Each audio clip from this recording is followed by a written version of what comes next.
Les mouches, les mouches.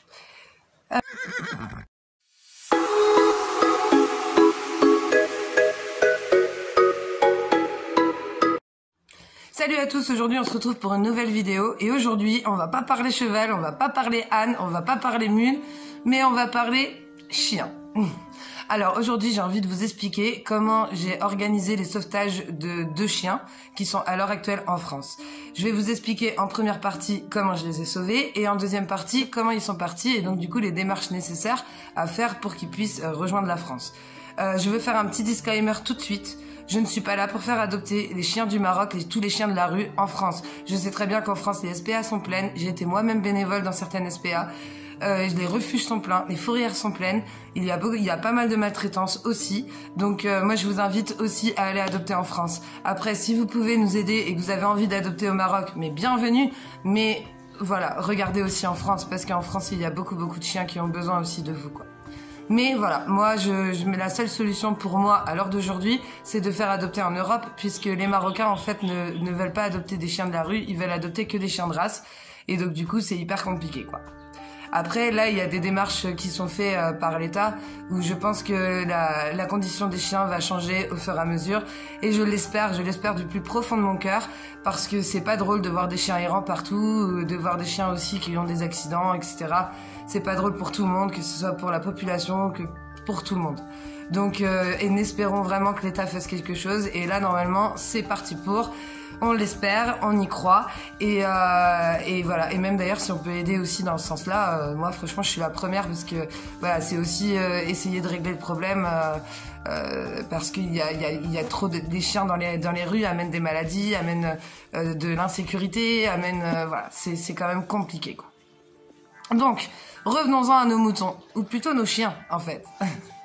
Alors, donc un jour, c'était exactement le 14 février 2020.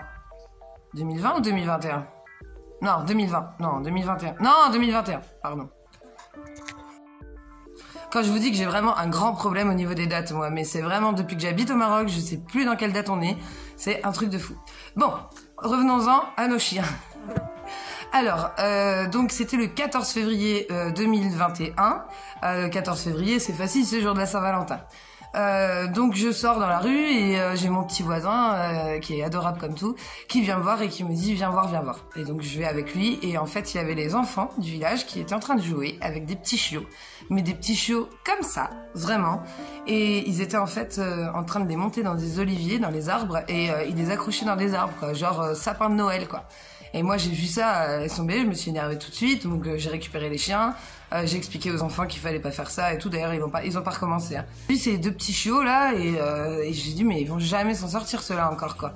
Ils étaient quand même assez amaigris, bon ils étaient pas du tout sevrés, je pense qu'ils avaient à peu près 3 semaines, à peu près pas plus. Donc du coup j'en ai récupéré 2, donc un qui s'appelle Nesquik et un qui s'appelle Marley. Je vous mets une petite photo tout de suite. Le plus gros c'est Nesquik et le plus petit c'est Marley.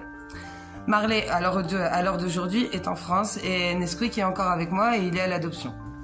Donc, du coup, je récupère ces petits chiots, je les fais vivre sur ma terrasse, parce que c'est le seul endroit en fait que j'ai.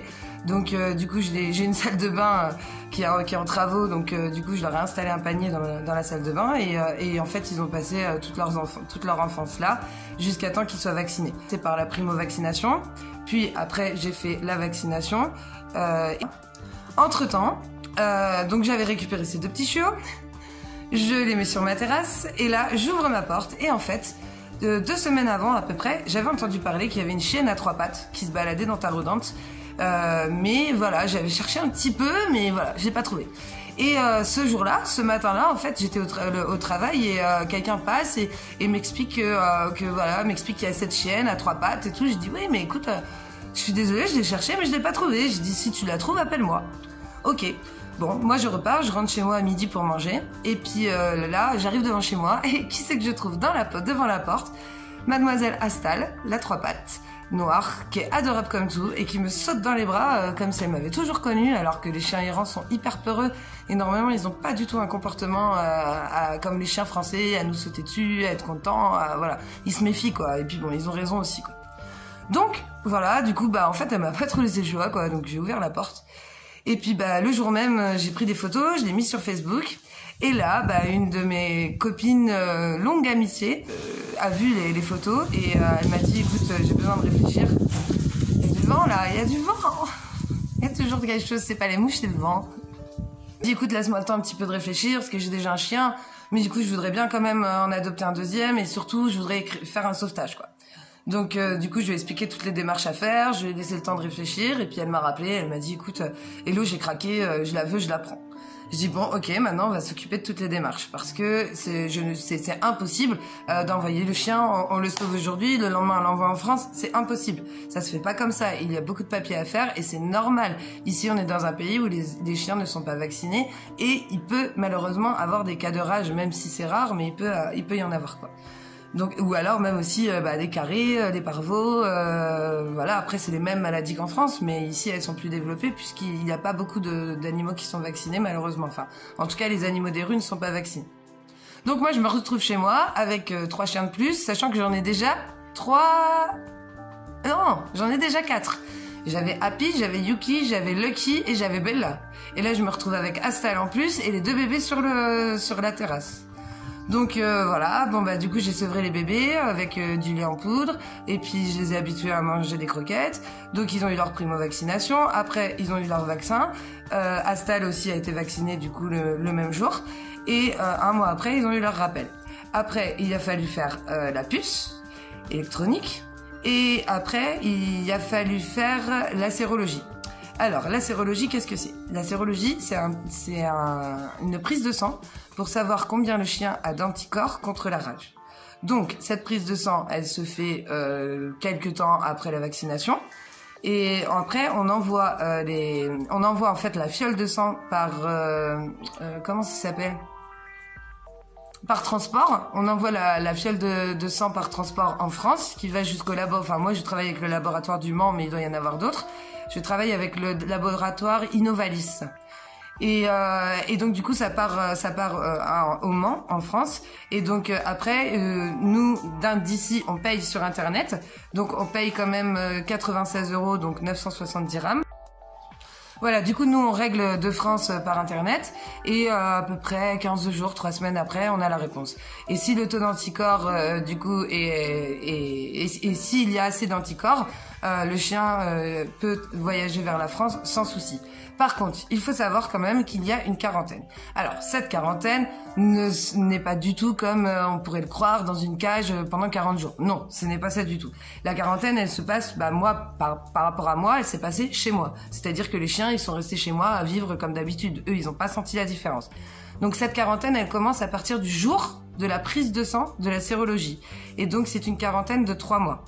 Donc, une fois qu'on arrive à la fin de ces 3 mois et qu'on a la sérologie en poche, la puce, que les chiens sont vaccinés, après, il faut faire une demande à l'ONSA, c'est un organisme vétérinaire ici, et qui vont nous donner l'autorisation de pouvoir envoyer les chiens en Europe ou moi, par exemple, c'est en France.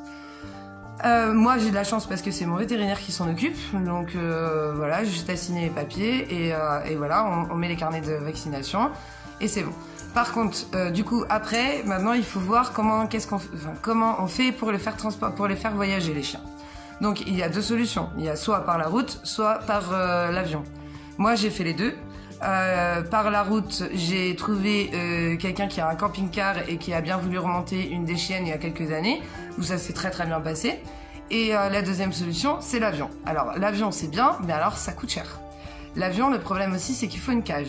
Et les chiens ici, donc ce qu'on appelle les chiens Beldi, c'est les chiens de sauvages d'ici, sont des chiens à grande taille. Et donc, du coup, il faut compter la cage entre 1000 dirhams, donc 100 €, jusqu'à 1300, 1400, donc 130, 140 € par chien. Et le problème pour nous, c'est que les cages, on les récupère pas. Les cages, elles partent en France, mais elles reviennent pas après. Après, il a le droit d'en sauver plusieurs s'il le veut, il n'y a pas de souci. Mais il faut que le chien soit au nom de la personne qui voyage. Ce qui est quand même normal. Voilà. Donc, nous, le grand jour est arrivé. Après 6 mois, non, mais 8 mois d'attente, je sais plus, parce que nous, on a été bloqués du coup avec le corona, avec les problèmes de frontières. Les frontières n'ont pas arrêté de fermer, rouvrir, fermer, rouvrir. Ça a été hyper compliqué. Et du coup, donc mon cousin, le maître de Marley, du deuxième chien qui est parti en France, qui est venu ici et qui a récupéré les 2 chiens et qui est reparti du coup en avion avec les 2 chiens. Du coup, on y est reparti avec les 2 grosses cages et tout. Enfin, je vous montre les photos. C'était un moment hyper émouvant. Alors moi, j'étais complètement en panique parce que c'est la première fois que je faisais ça et moi, toujours les papiers, les douanes, tout ça. Moi, même si j'ai rien à me reprocher, ça me stresse. J'ai toujours peur d'avoir oublié quelque chose ou voilà. Donc du coup, j'ai appelé à des connaissances qui ont l'habitude de le faire. Et du coup, il y a 2 personnes. Il y a une première personne qui m'a aidé sur toutes les démarches et qui m'a expliqué vers quel organisme me tourner, etc. Plus mon vétérinaire aussi qui m'a aidé. Et la deuxième personne, c'est Hélène. Je sais pas si tu vas te reconnaître, Hélène, qui est venue nous accompagner à l'aéroport parce qu'en plus, bien sûr, moi, j'avais pas le 3e vaccin pour rentrer. Donc du coup, je pouvais même pas rentrer dans l'aéroport. Et vu qu'elle avait tous ses vaccins et qu'elle avait l'habitude de le faire, c'est elle qui est rentrée dans l'aéroport avec mon cousin et c'est elle qui a aidé à passer le chien, les papiers, etc.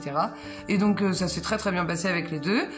Donc ils sont arrivés en France avec mon cousin, du coup ils sont arrivés à Nantes. Et donc il y a un des chiens qui à l'heure d'aujourd'hui vit en Vendée, donc c'était cool. Sauf que l'autre chien allait en Ardèche et que en plus avec la copine, il y a eu un petit quiproquo sur les dates. En fait, on s'est complètement planté sur les dates et donc du coup, elle pouvait pas être là pour venir récupérer la chienne. Et donc il a fallu, on avait plus que 48 heures pour trouver une solution pour arriver à faire traverser la France à la chienne. Encore une chance que c'était une chienne vraiment adorable et qui adorait les humains, donc de toute façon, voilà, elle, ça allait pas la perturber tant qu'elle était avec quelqu'un, elle était heureuse. Encore une chance, parce que ça aurait été l'autre était quand même très peureux, ça aurait pas été possible pour le chien, quoi. Il aurait fallu qu'il y ait quelqu'un qui se déplace et qui traverse la France. Donc là, on a trouvé une solution, c'est moi qui ai trouvé une solution après pendant 2 jours à me battre avec mon téléphone, avec tous les sites de covoiturage, avec les associations, avec tout ça. Et en fait, j'ai réussi à trouver un monsieur adorable que d'ailleurs malheureusement moi j'ai pas rencontré, mais du coup mon cousin et la copine les ont rencontrés, pardon. Et le monsieur, il a été trop cool, quoi, et du coup, il a récupéré la chienne, donc c'est en Blablacar. Donc moi, en fait, je contactais tous les Blablacar qui pouvaient être sur mon trajet, et en fait, je leur envoyais des messages privés pour leur demander ce que vous voulez bien et tout, et du coup, on a payé la place du chien comme si c'était une place d'adulte, quoi. Donc voilà, donc la chienne elle a voyagé et après ma copine l'a retrouvée. Et c'est beaucoup de stress pour moi. En même temps c'était un soulagement aussi parce que j'en avais 2 qui s'en allaient parce que bon j'en ai quand même encore 11 à l'heure d'aujourd'hui. Qu'il faut les gérer, même si bon maintenant j'ai des parcs avec des plus ou moins chenilles sur la ferme, mais bon j'en ai encore quand même 3 à la maison.